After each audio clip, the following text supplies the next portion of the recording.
नमस्कार, मैं शिवानी राय।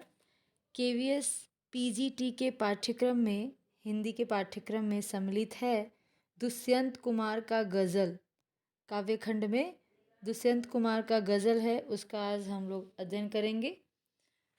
तो सबसे पहले साए में धूप में से है, यह लिया गया है। मेरे सीने में नहीं तो तेरे सीने में सही हो कहीं भी आग, लेकिन आग जलनी चाहिए। दुष्यंत कुमार का जन्म सन 1933 ईस्वी में राजापुर नवादा गांव उत्तर प्रदेश में हुआ।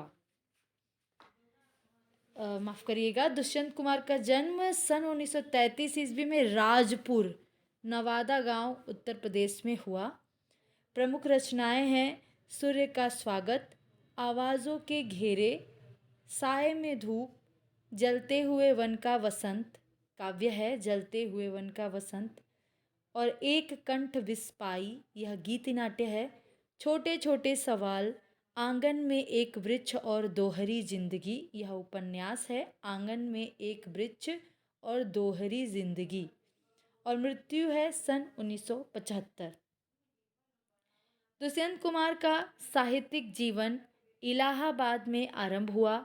वहाँ की साहित्यिक संस्था परिमल की गोष्ठियों में वे सक्रिय रूप से भाग लेते रहे और नए पत्ते जैसे महत्वपूर्ण पत्र के साथ भी जुड़े रहे। आजीविका के लिए आकाशवाणी और बाद में मध्य प्रदेश के राजभाषा विभाग में काम किया। अल्पायु में ही उनका देहावसान हो गया, किंतु इस छोटे जीवन की साहित्यिक उपलब्धि कुछ छोटी नहीं है। गज़ल की विधा को हिंदी में प्रतिष्ठित करने का श्रेय अकेले दुष्यंत कुमार को ही जाता है। उनके कई शेर साहित्यिक एवं राजनीतिक जमावड़ों में लोकोक्तियों की तरह दोहराए जाते हैं। साहित्यिक गुणवत्ता से समझौता न करते हुए भी दुष्यंत ने लोकप्रियता के नए प्रतिमान कायम किए हैं।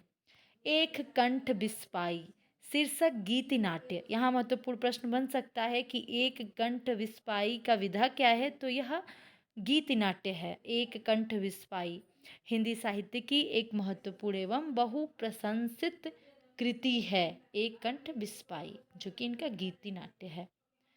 प्रश्न है, यहाँ दुष्यंत की जो गज़ल दी गई है वह उनके गज़ल संग्रह किससे लिया गया है, तो साए में धूप से ली गई है। जो गज़ल दी गई है वो साए में धूप गज़ल संग्रह से उद्धृत है। गज़लों में शीर्षक देने का कोई चलन नहीं है, इसीलिए यहाँ कोई शीर्षक नहीं दिया जा रहा है। गज़ल एक ऐसी विधा है, तो ये भी प्रश्न बन सकता है कि किस विधा में कोई शीर्षक नहीं दिया जा सकता, तो गज़लों में शीर्षक देने का कोई चलन नहीं है, इसलिए यहाँ कोई शीर्षक नहीं दिया जा रहा है। गज़ल एक ऐसी विधा है जिसमें सभी शेर अपने आप में मुकम्मिल और स्वतंत्र होते हैं। तो यहाँ भी प्रश्न बन सकता है कि कौन सी विधा है जिसमें सभी शेर अपने आप में मुकम्मिल और स्वतंत्र होते हैं, तो गज़ल एक ऐसी विधा है जिसमें सभी शेर अपने आप में मुकम्मिल और स्वतंत्र होते हैं। उन्हें किसी क्रम व्यवस्था के तहत पढ़े जाने की दरकार नहीं रहती। इसके बावजूद दो चीज़ें ऐसी हैं जो इन शेरों को आपस में गूंथ कर एक रचना की शक्ल देती है। एक, रूप के स्तर पर तुक का निर्वाह, और दो, अंतर्वस्तु के स्तर पर मिजाज का निर्वाह। जैसा कि आप देखेंगे, यहाँ पहले शेर की दोनों पंक्तियों का तुक मिलता है और उसके बाद सभी शेरों की दूसरी पंक्ति में उस तुक का निर्वाह होता है। आमतौर पर गज़ल के शेरों में केंद्रीय भाव का होना जरूरी नहीं है, लेकिन यहाँ पूरी गज़ल एक खास मन स्थिति में लिखी गई जान पड़ती है। राजनीति और समाज में जो कुछ चल रहा है उसे खारिज करने और विकल्प की तलाश को मान्यता देने का भाव एक तरह से इस गज़ल का केंद्रीय सूत्र बन गया है। इस प्रकार दुष्यंत की यह गज़ल हिंदी गज़ल का सुंदर नमूना प्रस्तुत करती है। गज़ल देखते हैं। गज़ल। कहाँ तो तय था चिरागा हर एक घर के लिए, कहाँ चिराग मयस्सर नहीं शहर के लिए। यहाँ दरख्तों के साए में धूप लगती है, चलो यहाँ से चले और उम्र भर के लिए। न हो कमीज तो पाँवों से पेट ढक लेंगे। ये लोग कितने मुनासिब हैं इस सफ़र के लिए। खुदा नहीं न सही, आदमी का ख्वाब सही, कोई हसीन नज़ारा तो है नज़र के लिए।